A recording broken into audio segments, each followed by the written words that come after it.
జాతీయ రహదారి భద్రతా మాసోత్సవాలను రాష్ట్ర ప్రభుత్వం జనవరి 1వ తేదీ నుండి 31వ తేదీ వరకు నిర్వహిస్తున్న సందర్భంగా నిజామాబాద్ జిల్లా బోధన్ పట్టణంలోని ఇందూరు పాఠశాలలో శుక్రవారం విద్యార్థులకు పాఠశాల కరెస్పాండెంట్ ట్రాస్మా జిల్లా అధ్యక్షులు కొడాలి కిషోర్ ఆధ్వర్యంలో రోడ్డు భద్రతపై అవగాహన కార్యక్రమాన్ని నిర్వహించడం జరిగింది.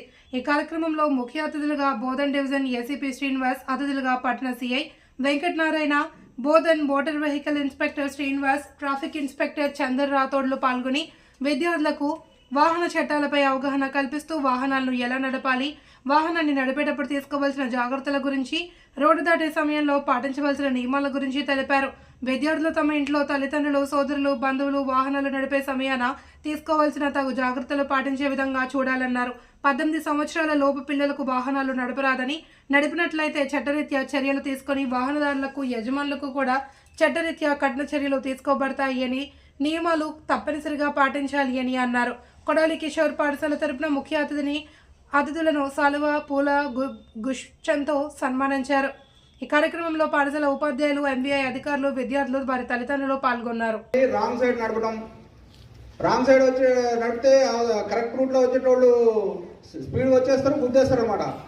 గుద్దేసి దానివల్ల మనం డ్యామేజ్, మన హెల్త్ చనిపోవడం జరుగుతుంది, లేకపోతే కాళ్ళు చేతులు తిరగడం జరుగుతుంది. కాబట్టి ఎట్టి పరిస్థితులు కూడా రాంగ్ సైడ్ వెహికల్ డ్రైవింగ్ చేయొద్దు.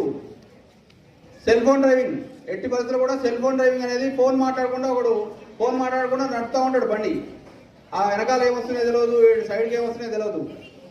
దానివల్ల కూడా యాక్సిడెంట్కి చాలా మందికి గురవుతారు. ఎక్కువ 2 వీలర్ల యాక్సిడెంట్ బాగా అవుతుంటాయి అనమాట. దీనివల్ల ఈ నిర్లక్ష్యం డ్రైవింగ్ అనమాట. డ్రైవింగ్ రూల్స్ తెలుసుకోకుండా డ్రైవింగ్ నడిపితే 2 వీలర్లు ఎక్కువ యాక్సిడెంట్లు గురవుతున్నారు. ఇప్పుడు మనకి ఎంబీఐ గారు చాలా మనకి ట్రాఫిక్ సంబంధించిన మీకు ఇన్స్ట్రక్షన్స్ చాలా వరకు ఇవ్వడం జరుగుతుంది. అవన్నీ కూడా మీరు చూచా తప్పకుండా ఫాలో కావాలా.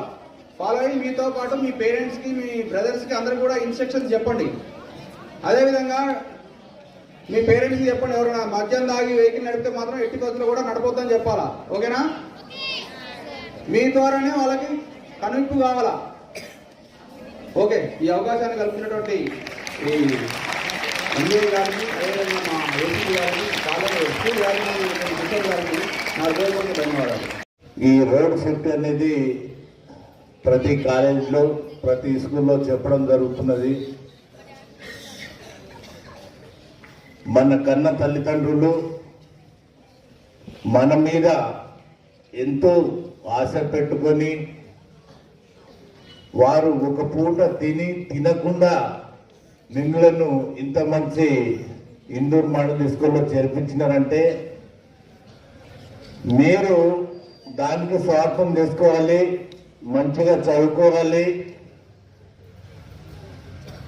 మంచి పేరు తెచ్చుకోవాలి, మీ మీద పెట్టుకున్న మీ తల్లిదండ్రుల ఆశలను కూడా నెరవేర్చాలి. కానీ కొంతమంది పిల్లలు తెలిసి తెలియక వారు triple riding, double riding, minors vehicle నడుపుతున్నారు. ఆ వెహికల్ నడపడం వలన మైనర్ కాబట్టి మీకు మైండ్ మ్యాచ్యూర్డ్ ఉండదు కాబట్టి సడన్లీ ఒక ఆవేశానికి లోనవుతారు. అప్పుడు ఏం చేయాలో తెలియదు. ఒకవేళ అట్టి పరిస్థితుల్లో మన ప్రాణం పోతే మన తల్లిదండ్రులకు చాలా చాలా చాలా నష్టపరుస్తారు. సో దయచేసేసి మీరందరూ ఎట్టి పరిస్థితుల్లో 18 ఇయర్స్ క్రాస్ అయ్యే వరకు వెహికల్ నడపకూడదు అని చెప్పేసి నా యొక్క రిక్వెస్ట్. దయచేసేసి పేరెంట్స్ కూడా ఉన్నారు ఇక్కడ, మీ పిల్లలు ఏదన్నా వెహికల్ అడిగితే దయచేసి ఏకండి. నిన్న రోడ్ సేఫ్టీ ర్యాలీ చేసినాము నిజామాబాద్లో.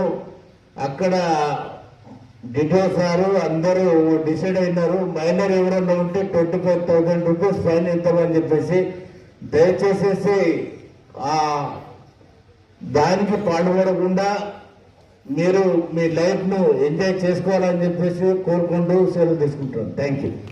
మీకు 18 ఇయర్స్ క్రాస్ గాంధీ మీరు వెహికల్ నడపనీకి అర్హులు కారు. ఎందుకంటే ఈ మధ్యన కొత్తగా సుప్రీంకోర్టు గైడ్ లైన్స్ వచ్చాయి. మైనర్ డ్రైవింగ్ చేస్తూ పట్టుబడితే వారికి జువైనల్ హోమ్కి పంపిస్తారు.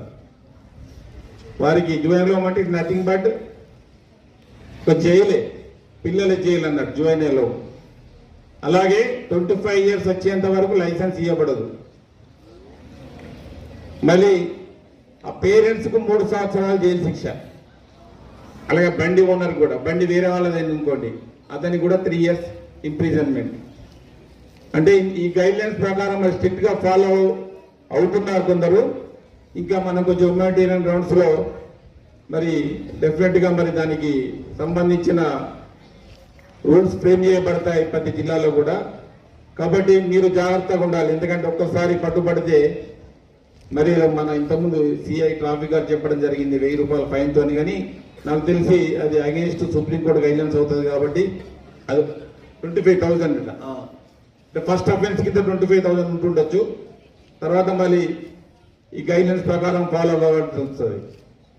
కాబట్టి మీకు తెలుసా మన దేశంలో ఎంతమంది రోడ్డు ప్రమాదాల్లో చనిపోతున్నారు? తెలుసా మీకు ఎంతమంది?